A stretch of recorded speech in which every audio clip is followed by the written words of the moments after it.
Bapak Ibu Saudara sekalian, dalam setahun terakhir ini susah tidur gak? Atau Bapak Ibu mengalami sesak nafas? Ada gejalanya? Mungkin penglihatan Bapak Ibu.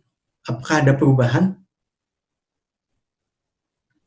Tenang aja, saya akan coba tes gerak refleks Bapak Ibu punya tubuh. Oh iya, susternya udah ambil darah.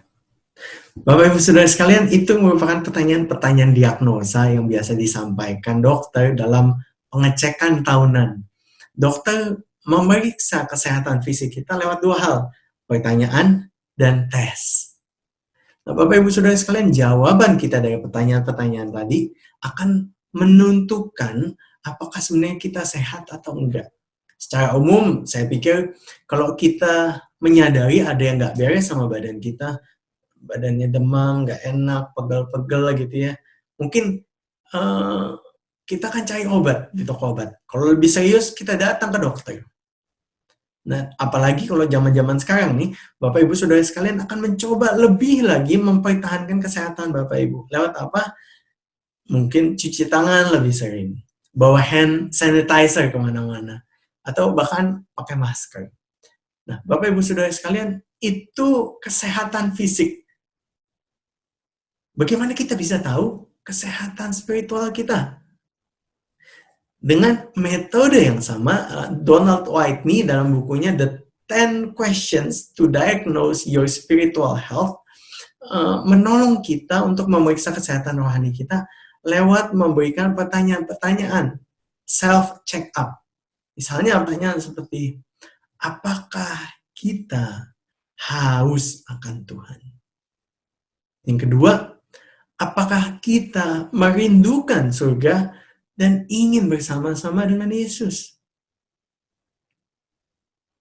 Nah, Bapak Ibu Saudara sekalian, pertanyaan-pertanyaan ini sebenarnya cukup dalam, tapi akan jauh kita bisa lebih reflektif lagi lewat pertanyaan ini kalau kita belajar dari satu pendeta namanya John Wesley.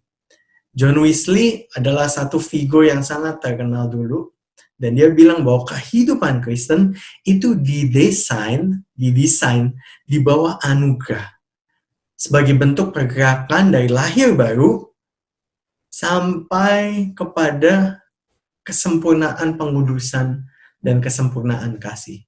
Jadi hasil akhir dari orang Kristen yang sempurna itu ditunjukkan lewat kasih, lewat karya kasih yang dilakukannya. Nah, saya mendapati pernyataan ini sungguh brilian. Bagaimana kita bisa ngecek kesehatan rohani kita lewat tindakan kasih yang kita lakukan, yang kita tunjukkan baik kepada Tuhan maupun kepada sesama kita. Kalau kita balik sedikit, jadi kurangnya kasih kita terhadap Tuhan dan sesama menjadi simptom, menjadi indikasi bahwa ada yang salah sama spiritual kita, kerohanian kita. Kalau kita malas cari Tuhan, kita nggak mau kejar Tuhan, dan ketimbang merindukan surga, kita lebih pilih nonton Netflix seharian, YouTube seharian, WhatsApp seharian. Karena ide bersama dengan Allah di surga itu nggak menggetarkan hati kita, itu nggak menggugah jiwa kita. Kalau itu betul-betul sedang terjadi, Bapak Ibu Saudara sekalian, bagaimana kita bisa menjaga spiritualitas kita tetap sehat, kerohanian kita tetap oke di masa-masa seperti ini? Mungkin Bapak Ibu kerja sebagian besar di rumah. Bagaimana kita bisa, kalau pakai kalimat lain, bagaimana kita bisa menanggapi, meresponi kerohanian kita yang lagi nggak sehat, lagi nggak oke, lagi sakit. Saya berkaca dari satu kisah waktu Tuhan Yesus ketemu dengan perempuan Samaria di Yohanes 4. Ketika Tuhan Yesus ketemu sama perempuan ini, Tuhan Yesus bilang dia punya air hidup. Dan perempuan Samaria ini bilang, kasih dong ke aku, supaya aku nggak perlu datang kemari lagi untuk menimba air ini. Aku mau air hidup itu. Perikop ini Bapak Ibu Saudara sekalian direnungkan oleh John Piper, khususnya Yohanes 4 ayat 14. Barang siapa minum dari air yang akan kuberikan kepadanya, ia tidak akan pernah haus lagi. John Piper membaca bagian ini dan merenung, apa artinya ayat ini? Dan ketika dia merefleksikannya dalam saat teduh, Tuhan seolah-olah bilang sama dia, John, waktu kamu minum airku, kehausanmu tidak hilang selama-lamanya. Kalau itu terjadi, coba pikirkan, apakah kamu akan mencari air hidupku lagi? Itu bukan tujuanku. Aku tidak menginginkan orang-orang kudus yang cukup dengan dirinya sendiri dan tidak lagi mencari Allah. Waktu kamu minum air hidupku, kamu akan punya mata air dalam dirimu. Dan mata air ini tidak menghilangkan kehausanmu.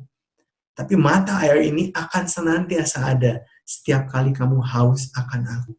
Sehingga kamu bisa datang dan minum, datang lagi dan minum, datang dan dipuaskan. Jadi John, minum. Bapak Ibu Saudara sekalian, Alkitab mengajarkan kepada kita bahwa kerohanian kita adalah suatu perjalanan pengudusan dari masa lalu, masa sekarang, dan masa depan. Masa lalu dimulai oleh karya Kristus yang sudah sempurna di kayu salib. Terus berjalan di masa kini di mana kita harus mengolah kerohanian kita. Dan puncaknya nanti adalah ketika Tuhan Yesus datang kedua kalinya. Dan semua orang akan dilepaskan, disucikan, disempurnakan. Tidak ada lagi dosa dan efek-efek yang tertinggal. Khususnya di masa-masa ini, karena kita nggak tinggal di masa lalu dan kita tidak tinggal di masa yang akan datang, apa yang kita bisa lakukan? Dalam sejarah gereja, kita punya yang disebut disiplin rohani, spiritual disciplines, yang bisa kita kerjakan untuk memupuk dan menjaga kesehatan kerohanian kita. Contohnya, apa yang kita bisa kerjakan untuk diri kita? Pertama, membaca dan merenungkan firman. Yang kedua, kita bisa berdoa. Berdoa kepada Tuhan untuk diri kita, supaya kita senantiasa haus untuk keluarga kita, untuk bangsa kita, untuk gereja kita, untuk keluarga kita yang ada di Indonesia.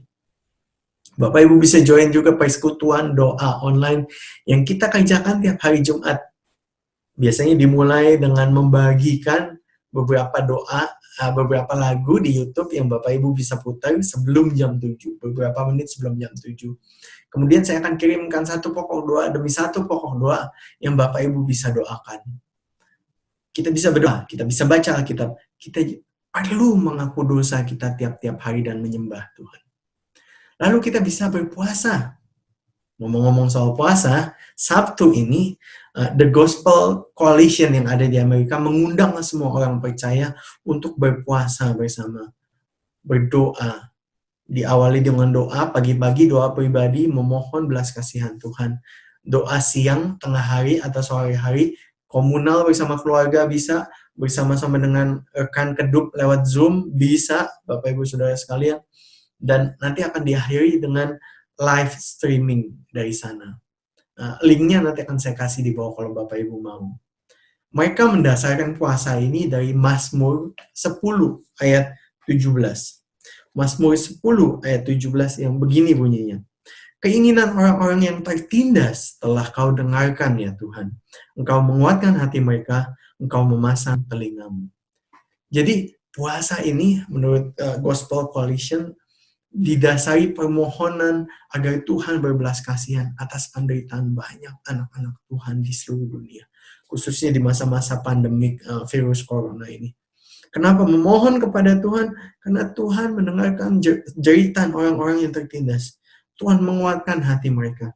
Dan Tuhan senantiasa memasang telinga untuk doa-doa mereka. Jadi Bapak Ibu bisa baca Alkitab, merenungkan firman. Bapak Ibu bisa berdoa. Bapak Ibu bisa mengaku dosa dan menyembah Dia lewat gitar, main piano di rumah, atau just bersenandung. Bapak Ibu bisa berpuasa, dan masih banyak contoh-contoh lain lagi. Yang kita perlu pahami Bapak Ibu Saudara sekalian, kita mau mengerjakan hal ini bukan karena saya ngomong ke Bapak Ibu Saudara sekalian, bukan karena saya paksa, tapi karena Bapak Ibu Saudara sadar kita semua adalah makhluk yang rohani juga. Dan kerohanian kita perlu dipupuk. Dan disiplin rohani ini adalah cara di mana Allah bisa bekerja di dalam hidup kita. Sama seperti kalau naik kapal layar, bukan kapal mesin ya, kapal layar, kita nggak bisa atur anginnya tiup kemana. Tapi lewat layar kita, dengan ditekuk sekian derajat ke sini atau ke sana, kita bisa tangkap anginnya untuk bikin kapal kita maju. Demikian juga dengan pengudusan. Kuasanya nggak ada di alat-alat itu, di spiritual disiplin itu. Jadi spiritual disiplin ini penting karena itu jadi wadah, jadi saluran di mana Tuhan bisa menjamah kehidupan kita dan Allah Tritunggal bisa terus berkarya. Tuhan Yesus berdoa kepada Bapa di Yohanes 17 ayat 17. Dikatakan di sini Yohanes 17 ayat 17, kuduskanlah mereka dalam kebenaran, firman-Mu adalah kebenaran. Ini doa Tuhan Yesus buat murid-muridnya. Bapa, kuduskanlah murid-muridku. Dan berarti berlaku untuk kita semua. Marilah, Tuhan ingin kita menguduskan hidup kita lewat kebenaran. Dan firman Tuhan adalah kebenaran. Tuhan Yesus berkarya, Allah Bapa berkarya dengan mendisiplinkan kita. Di Ibrani 12 ayat 10 dikatakan, tetapi Dia, Bapa, Allah, menghajar kita untuk kebaikan kita, supaya kita beroleh bagian di dalam kekudusannya. Jadi Tuhan, Allah Bapa, menghajar kita lewat penderitaan yang kita alami, lewat kesulitan hidup kita, lewat kondisi ekonomi Bapak Ibu Saudara sekalian beberapa mungkin bergumul karena income merosot drastis, atau mungkin Bapak Ibu masuk dalam PHK oleh perusahaan Bapak Ibu Saudara sekalian. Bapak pakai itu semua untuk membentuk kita supaya kita beroleh kebaikan, yaitu beroleh bagian di dalam kekudusannya. Kita boleh ikut masuk di dalam kekudusannya. Tuhan Yesus berdoa untuk kita supaya kita dibentuk dalam kebenaran. Bapa membentuk kita, mendidik kita seperti anak-anak lewat kesulitan yang kita alami. Dan janji kemenangan atas temptation, atas cobaan, atas kondisi yang sulit, atas efek dosa yang merusak dunia, itu dijamin dalam kuasa Roh Kudus. Jadi Bapak Ibu bisa lihat kuasa Allah Tritunggal bekerja lewat pengudusan ketika kita melakukan disiplin rohani kita. Dan ketika kita menjalani hidup kita dalam takut akan Dia. Ketika kita mengasihi seseorang, kita mau melakukan sesuatu, walaupun kita nggak betul-betul suka melakukan hal tersebut. Saya ingat dulu mama saya suka bikin minuman herbal yang pahit banget katanya buat saya sehat. Saya minum. Dan saya minum tapi bukan karena saya pengen. Bukan karena saya suka sama rasanya. Demikian juga dengan disiplin rohani ini Bapak Ibu Saudara sekalian. Mungkin buat beberapa Bapak Ibu, beberapa hal ini bukan sesuatu yang lazim. Dan Bapak Ibu lakukan itu kayak, kok aneh ya? Karena gak biasa. Tapi coba terus lakukan. Nanti di ujung jalan Bapak Ibu pasti beda. Sekarang yang bisa dikerjakan adalah melangkah dalam tindakan kasih kita kepada Tuhan. Lewat apa? Mungkin Bapak Ibu bisa skip meal, sekali nggak makan. Dan di hari itu, renungkan satu ayat Alkitab sesering mungkin, sedapat mungkin, sambil kerja, sambil nyetir, ingat akan ayat ini, sambil tidak makan. Karena Tuhan Yesus bilang manusia tidak hidup dari roti saja, tapi dari firman yang keluar dari mulut Allah.